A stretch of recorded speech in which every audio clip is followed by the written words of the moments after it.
he was convinced it was real, right? Like he was very, it says at the very beginning, the guy based it upon historical documents, it was found, it was real, it was historical, and of course she wouldn't believe it was real, but it's a huge conspiracy that the fact that the whole book is about the conspiracy that the Catholic Church had to keep you from knowing the real Gnostic truth about Jesus Christ, which is that he was actually human and living during Mary Magdalene and all of these other things. And this is supposed to be the Gnostic gospel, as you might find in the Gospel of Thomas.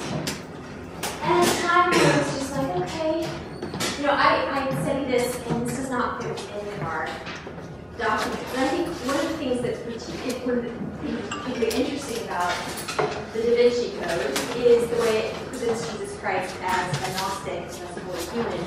And that's in fact the very opposite of what Gnostics believe. Because what Gnostics believed was that Jesus Christ was fully divine and not human at all. And he just appeared to be human. Complete opposite. And so it's interesting because for a long time we didn't actually have a lot of historical sources for what Gnosticism consisted of. We had a lot of sources of people who were arguing against Gnosticism. In fact, we'll read some of those in the coming weeks. But we didn't actually have very many sources from actual Gnostics. The letter that you read today is one of the few exceptions. That was until 1869 when they found the Berlin Codex, which had a series of sayings, right? There's supposed to be Jesus sayings that are Gnostic sayings. And the discovery of Nag Hammadi and all of the manuscripts found in that cave, including the Gospel of Thomas, in the 1945. So really recently have we begun to really be able to get into what exactly Gnosticism is. At its basis, the word Gnosticism has as its root the Greek word gnosis. Anybody know what gnosis is? Shout it out. Knowledge, right? Knowledge. So it's going to be a form of belief that says that if you have the knowledge, the secret knowledge, and sometimes this can consist of passwords and everything. You know, tell it to the right level of the planets you're ascending. If you have the right knowledge, then you can achieve what you need to achieve. And although oftentimes the mythical trappings of Gnosticism appear to us to be really strange. In fact, if I had given you some of the weirder stuff, it would have had names for all of the different orders within this whole Gnostic system and all of the secret passwords and everything. Sometimes it can have more Christian mythic trappings. At its base, there's a way in which Gnosticism has universal appeal and has continued to have universal appeal throughout history. And that is this idea that essentially the main problem with human beings is that they lack knowledge. And let's face it, most of you come to college and you want the secret knowledge. You want to be able to know the knowledge that your parents don't know, and your grandparents don't know, and your friends don't know. We're all attracted to secret knowledge, and Gnosticism really plays off of that idea. Gnostics claim to have had a very long lineage and background, but the reason why we're going to be studying it in this class is that Gnosticism, the struggle with Gnosticism, is, in addition to having kind of universal appeal, has been a cause for Christians to often be very suspicious of philosophy. Because some Christians will see the Gnostics in the way they appropriate philosophy, they appropriate Christianity and then add like a Platonic spin to it and also mythical spins as just an example of how philosophy just messes you up. So from the standpoint of understanding why certain Christian groups throughout history have really been suspicious of philosophy, Gnosticism is a really good place to start. It's also a really interesting historical phenomenon because it is one of those syncretistic religions. We see it arising. That basically means it's a hodgepodge. In this instance, we sometimes call it philosophic, I can't even spell this morning, religion. And we have Gnostics that arises in about the 2nd century AD. So among the earlier followers of Christ, you see it among Jewish people and Christian people and among Hellenistic people. There's just an appeal overall for secret knowledge and secret societies. And the difficulty with it being syncretistic like this is trying to speak meaningfully about what is often as I said, a hodgepodge belief system. There are certain beliefs that are common throughout these different things that we call Gnosticism. Gnosticism is a modern term, by the way, but it's not a coherent system like, I don't know, Aristotelianism. I mean, there are various kinds of Aristotelians, but at their core, you can say Aristotelians believe X, Y, Z, whereas Gnostics, it's a little bit harder. So I'm going to talk about some of the outlines of the belief system, but some of it will not have applied to all believers at all times. But before we do that completely, I want to outline summarize a bit more of how Paul answered those 4 questions I talked to you guys about at the very beginning of the semester, because I think it will help us to contrast, because a lot of the Gnostics saw themselves as taking Paul one step further. And then we'll talk about Gnosticism in general and the letter to Torah in particular, because as I said, Gnostics, large belief system, you can look at individual examples, but that doesn't necessarily, in some ways you need to look at it at the big picture and at the small picture to get a real sense of what's going on here. So, at the very beginning of the semester, I introduced you guys 4 questions that we would probably look at throughout the course of this class, or maybe even topics. What would be the first one? What is God? What would be the second one? Shout it out. Nature. Thank you. Somebody's saying nature. Okay. What about the third one? Human nature. And then good and evil. Now, as you can tell, a lot of these things are overlapping.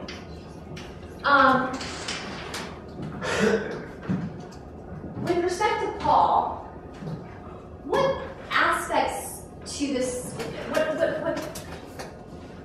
how does Paul conceive of God to be perfect? Are there aspects of a perfect God that Paul is thinking about that, say, for instance, Plato would not have believed?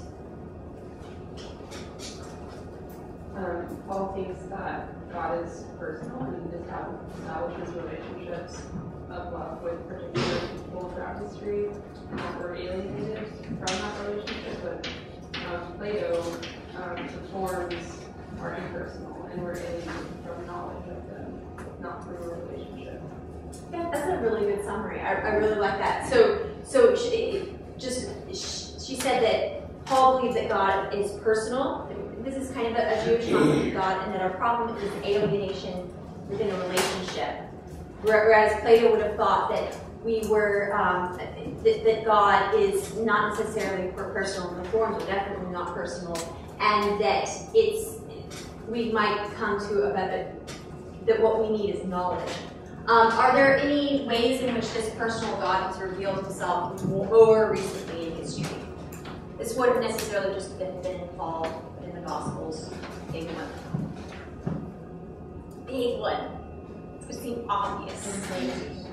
Who is Jesus? Because Paul is going to think that Jesus is God, which is going to make kind of a subcategory question for Christians that is not necessarily going to be one of the more. So lots of these are questions that you might find in most human philosophies, but as human philosophies try to, or as philosophical systems in general, become more specific with their answers, they're going to have questions that arise that are unique to them. And one for Christians is going to be, who is Jesus? And Paul's going to definitely think that Jesus is fully God and fully man. And what on earth that means is going to be a huge question, especially for the early church. And I'm bringing this up because Gnostics are going to think that, maybe I'll just introduce the Gnostic and Paul kind of contrast to kind of help here. Gnostics are going to think that Jesus Christ is just divine. They're not going to think that he's fully human. Okay, what does Paul think about nature?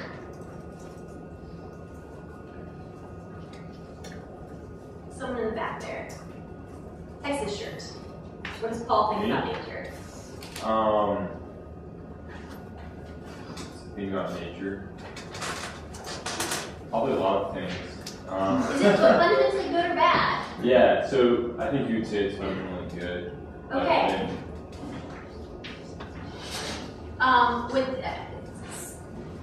Well, where does the bad stuff come from? So you would believe that that God created is good, but that it's kind of messed up by sin and evil. Good. So it's fundamentally good, but marred by evil. And evil in the form of sin. The Gnostics, based upon your reading so far, do you think that they have a belief that that nature is fundamentally good or bad? Bad.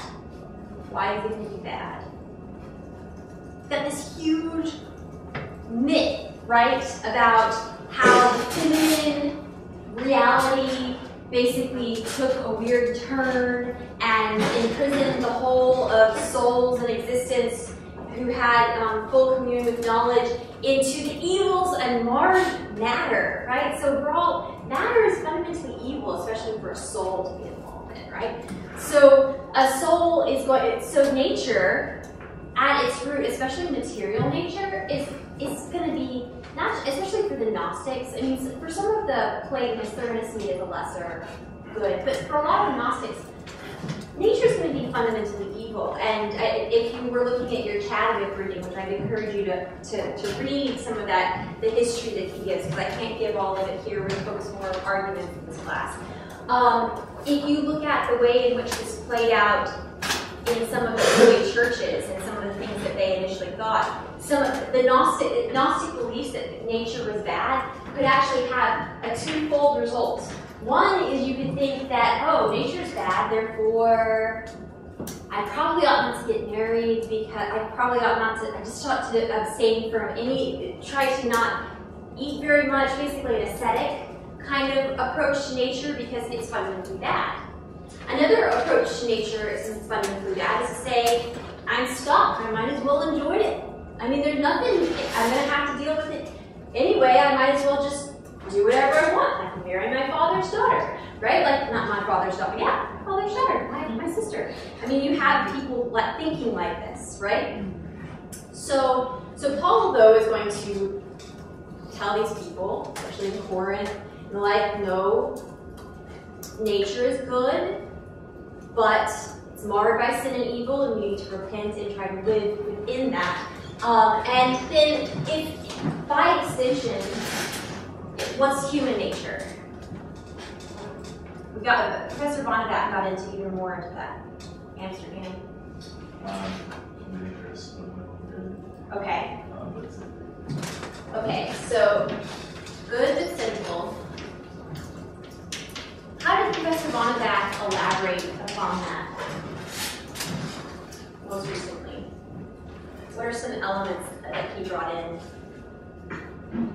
when he was comparing the psychology of Paul with, say, for instance, the psychology of Plato and Aristotle?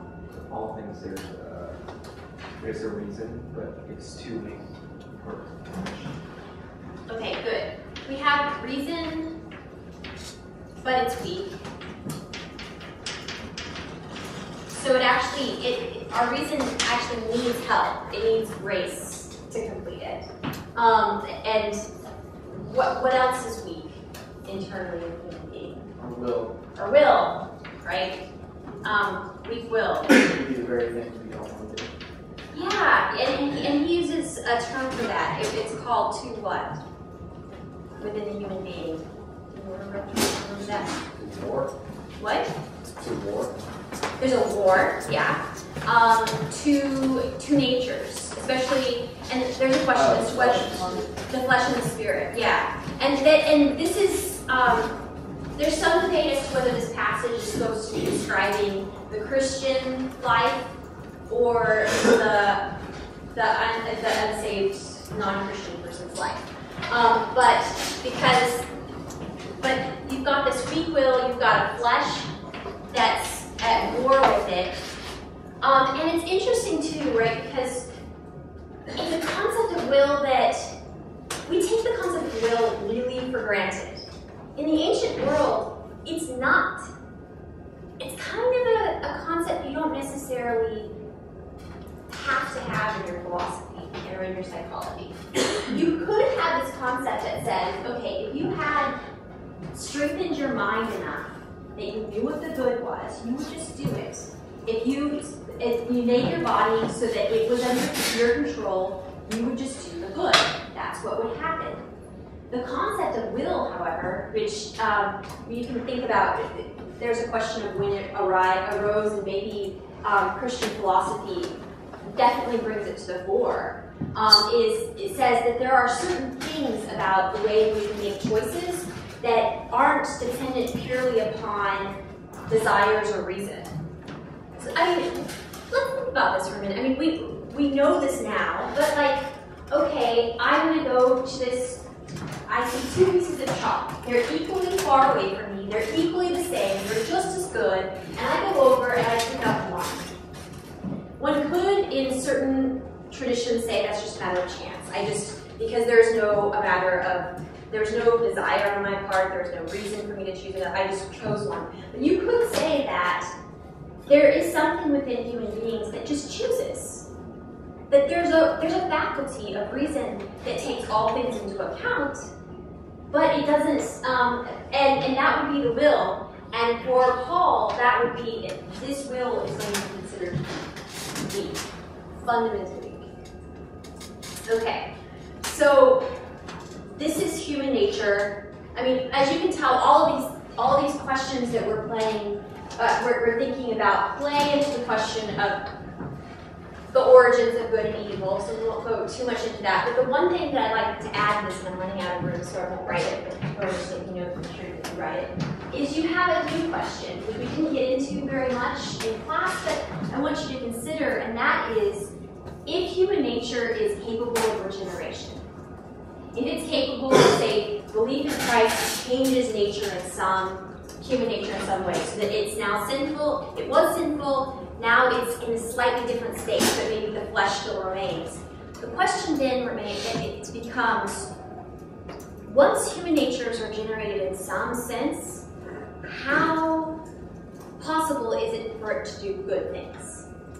So if someone were to, within this kind of Christian concept of human nature, say a person repents of their past life, receives Christ, is baptized, can they be obedient to the law? This is a question. How obedient can they be throughout the course of their life, and by what means can they be obedient?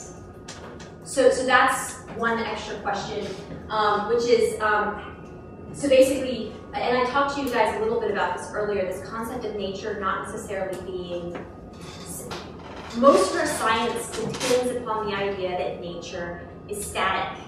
That's what makes science function, right? Is it's a thing that you can test and measure and repeat.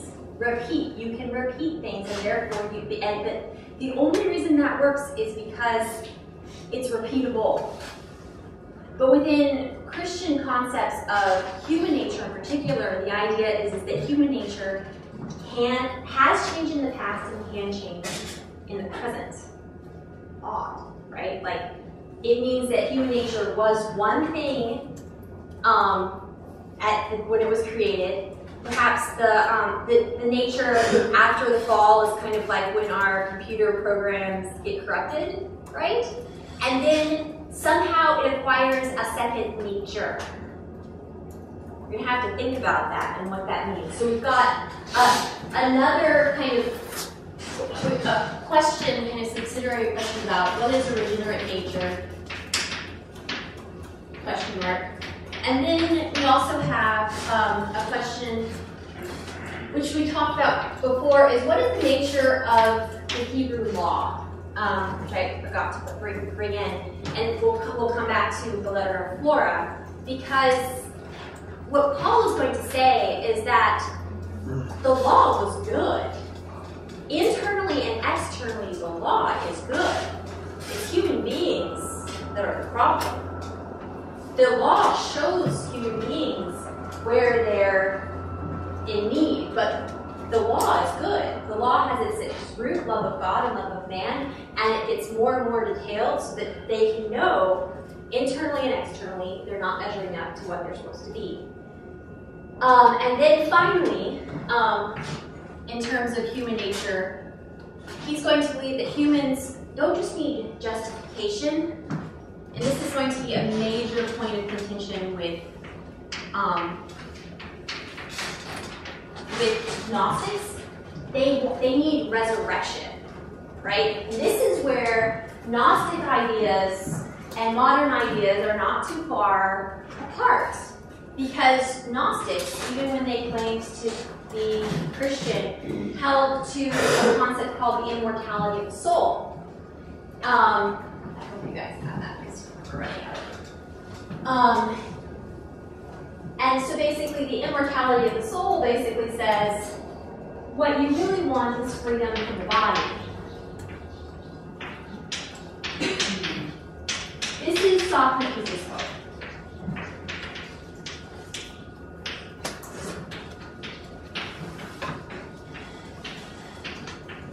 Now this gets a little bit confused, can get a little bit muddied in that Christians have a concept of the resurrection of the body such that the resurrected body might also be a spiritual body, and what the heck is a spiritual body?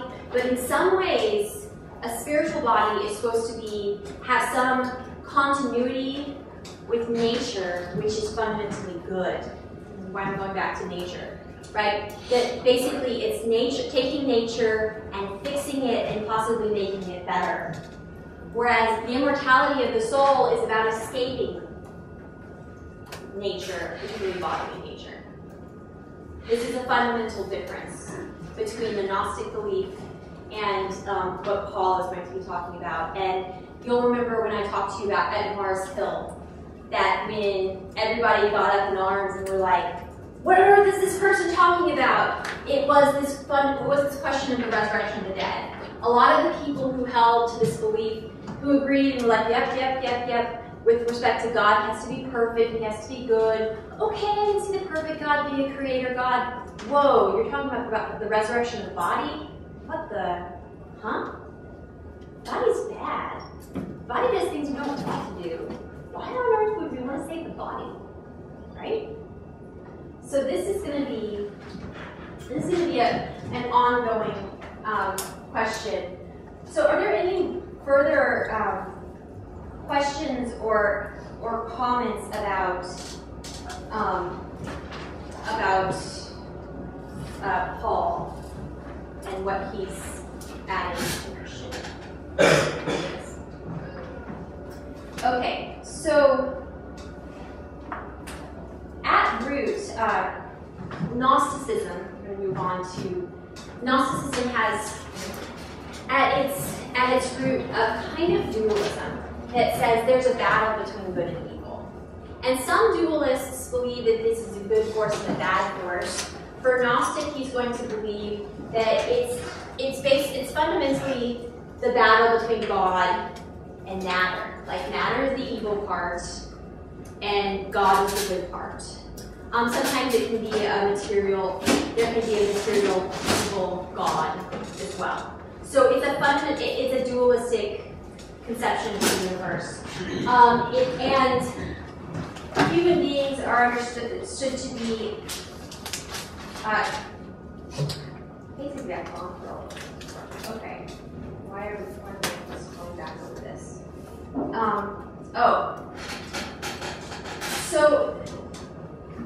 So if you've got a concept of the world where you've got a good God, you've got an evil God, human beings are souls, they fall into bodies. The problem is you need to escape from the body, and the way you're going to do that is by knowledge. But you also kind of think that you need a redeemer. And this is the area of Paul that a lot of Gnostics took and appropriated. Was they had this concept that in order for human beings to truly ascend and truly have the kind of knowledge that they needed a redeemer of some sort. And this is where Gnostic systems are going to vary dramatically. Some are going to call this redeemer Jesus Christ, some are going to call it something else. But fundamentally, this redeemer's function is going to be the giving of knowledge. And once a person, and in some ways this redeemer serves as an example of what we should be like. It can be a bit like, somewhat like Eastern religion, that Jesus in this kind of system would not necessarily be, he's above human beings only in that he's already ascended to escape matter. He's representing, he's giving the knowledge that would allow all human beings to escape matter and become like him.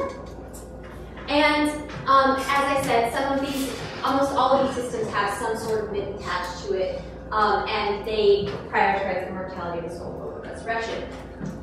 But if they do have a concept of a Christian God, if they are trying to be more syncretistic with Christian religion, they're going to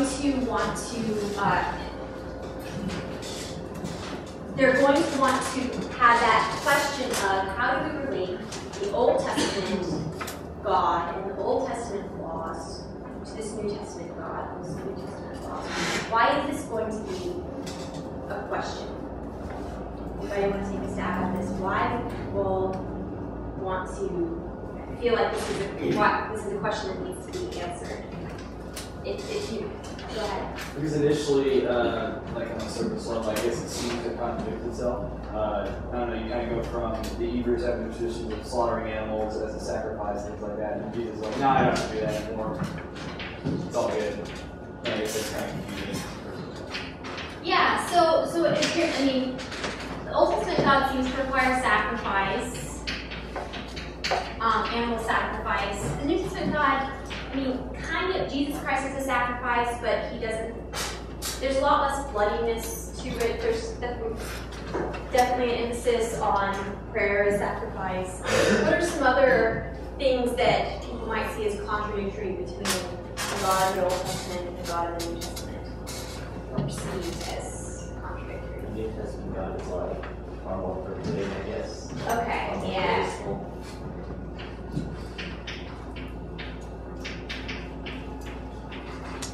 Forgiveness, grace, justice. Now, every fiber of my being would say, no, that's not true. There are exceptions. In the Old Testament, you have forgiveness. In the Old Testament, you have a concept of sacrifice that's not bloody. Or in the Hebrew Bible, you have all of these things. But at the face of it, when you're looking at it in general, yeah, it does seem to appear that you've got this God that's focused on justice and not upon forgiveness. It seems like you've got this justice God that's focused on sacrifice. And what are some other things that seem to be in conflict?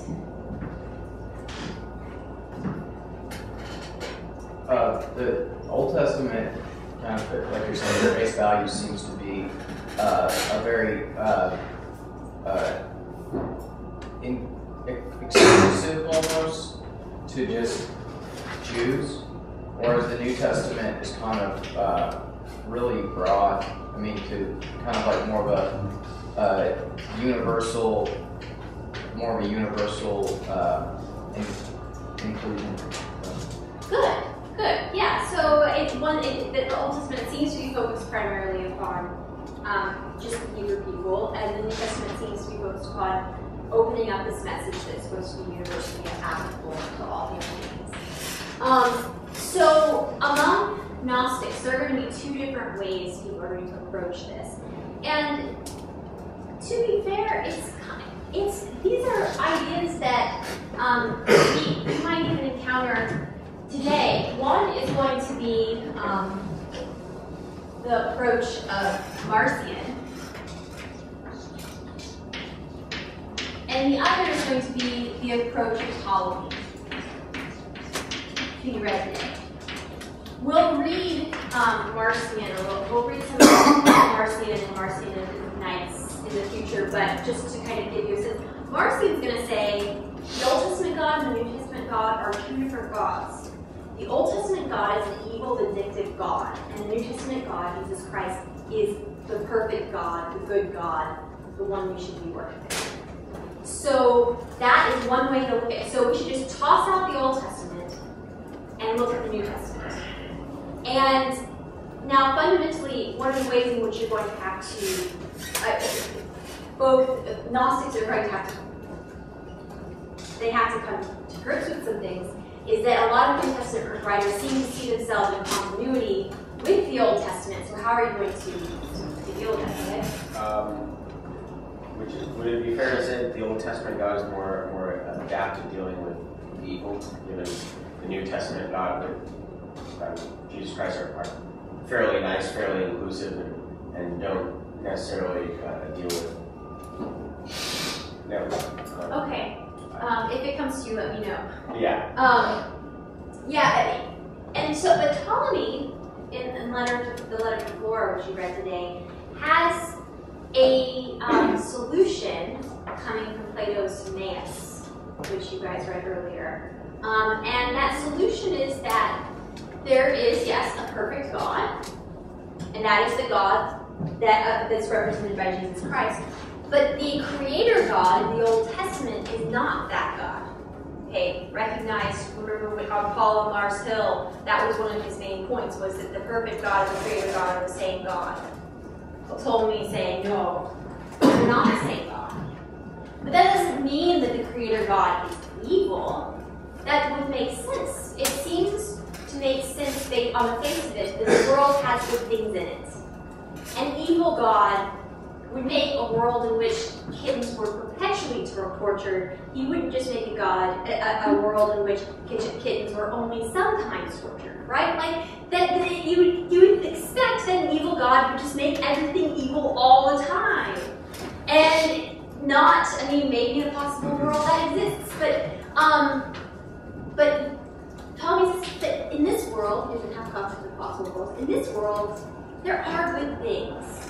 So it would appear that there are two different gods. There's a creator God, who is what Plato would call the demiurge, and it would be the God of the Old Testament. And then there is the perfect God who reveals himself in his entirety in Jesus Christ and gave us the heart of the law. So the way in which Ptolemy is going to address this issue of what to do with the Hebrew law is going to be very interesting. He's going to divide it into three. He's going to divide the part of the law given by the Creator God, which is going to be the Decalogue of the 10 Commandments. You're going to the part of the law given by Moses, and the part of the law given by the elders. And interestingly enough, some of you guys took my Hebrew Bible class. Interestingly enough, this distinction between different parts of the law and emphasizing different parts of the law is not new to him, right? Focusing upon the Decalogue as the heart of the law and possibly the part that is directly revealed to God is not new. It's just what he does with it. What he basically says is that because the Creator God is good but imperfect, the Decalogue is good but imperfect, as fulfilled in Jesus Christ in its entirety. Moses is going to be giving laws that are more prudential, for example, divorce, because people should be staying married, but they're not staying married. So Moses is giving laws that are prudential. So these are less good, but okay. And then the others are giving ritual symbolic laws. And so all of these laws are going to find their fulfillment in Jesus Christ, who's going to get at the heart of the law, which is love, is going to bring human beings back to, okay, there's no divorce because marriage is a hard thing, or whatever kind of needs to be the center of the law, or whichever Gnostic ritual you're doing. And then Christ is supposed to be the ritual and symbolic fulfillment of the law. So Ptolemy, and this may be one of the reasons why Ptolemy's letters before, Flora actually told you that guys at the beginning. Flora is supposed to be a Orthodox, normal Christian woman, and Ptolemy is trying to persuade her to follow his sect, and that Gnosticism is in fact the true form of Christianity. But he's going to do this by saying the perfect God and the Creator God are not the same God.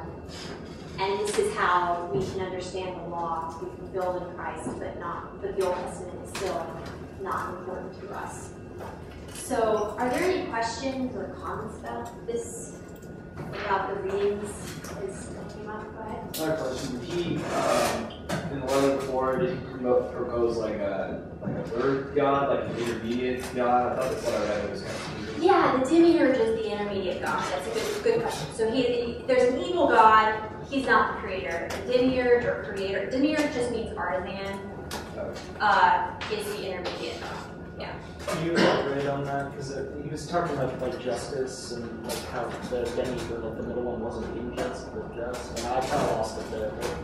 Oh, that's a really good question. So one of the things that happens, especially within kind of emanative metaphysical systems, is this idea that as you get closer to physical reality, goodness kind of separates.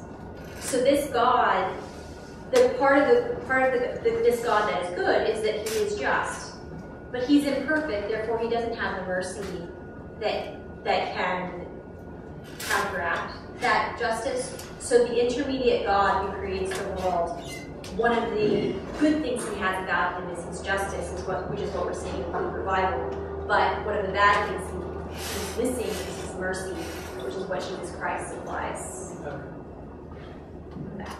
Essentially saying that justice is not always good. Justice is a good that is imperfect without other things, like mercy. This is one of those aspects of a lot of philosophical thought in the ancient world is really hard for us to grasp, but basically that the good, the closer you get to it, unites a lot of things that we perceive as disparate goods.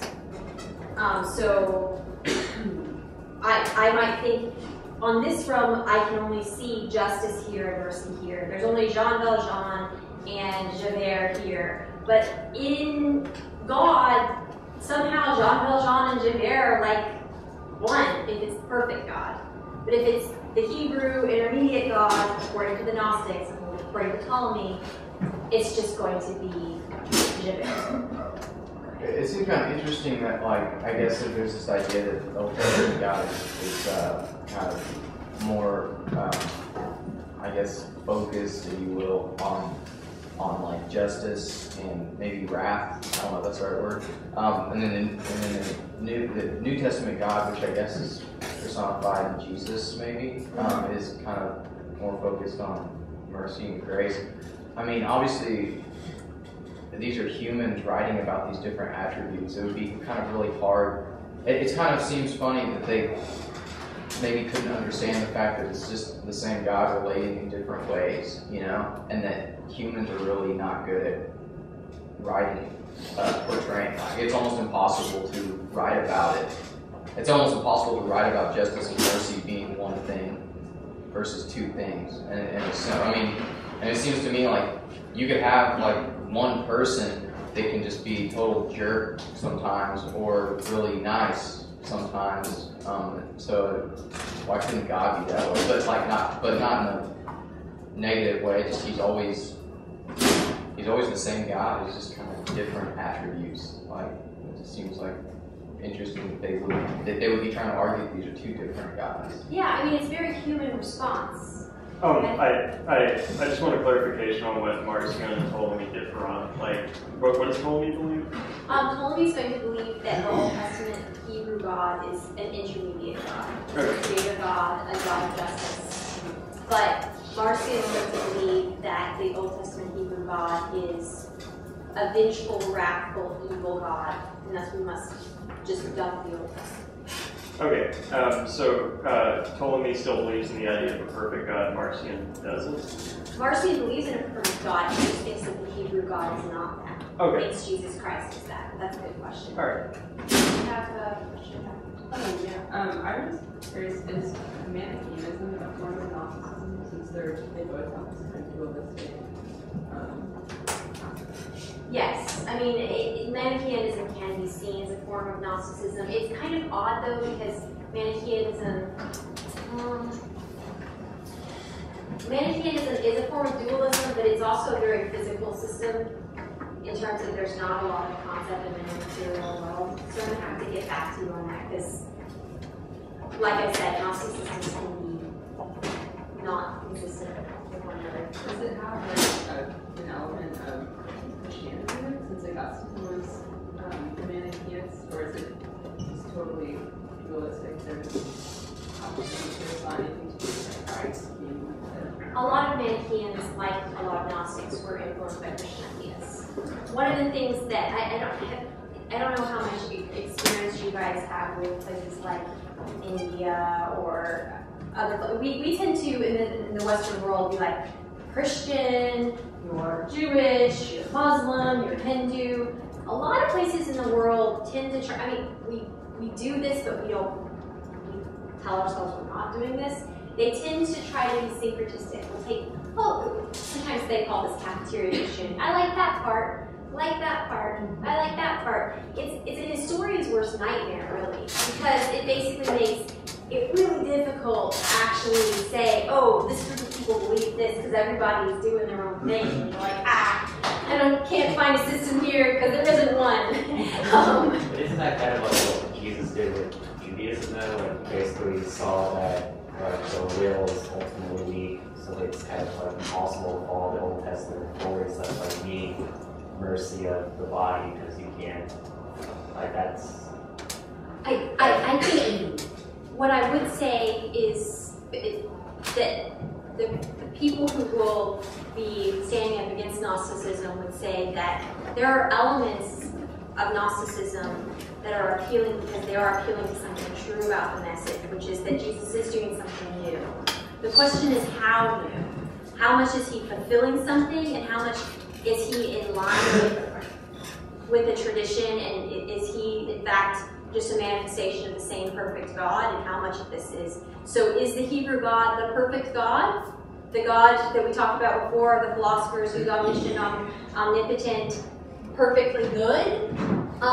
Is this Hebrew God the same one, and that is now revealed itself in Jesus Christ? And is it possible that the fact that Hebrew people perceive God in a particular way in part because of their imperfection? Is going to be one way people are going to view it? Or is it going to be that this God is in fact just a lesser being? And also, just to kind of throw all sorts of things into the mix, you'll have another way of appropriating Plato's demiurge, in which you'll say that Jesus Christ is the demiurge. But in Plato, the demiurge was lesser, but in fact, he just appeared lesser. He was in fact the same. So this is sometimes called logos theology, this idea that Jesus Christ is in fact the creator God, that Plato understood that there was a God that emanated from So we'll go into more of that. But there are ways in which Platonic metaphysics are going to be appropriated and adjusted by Christian philosophers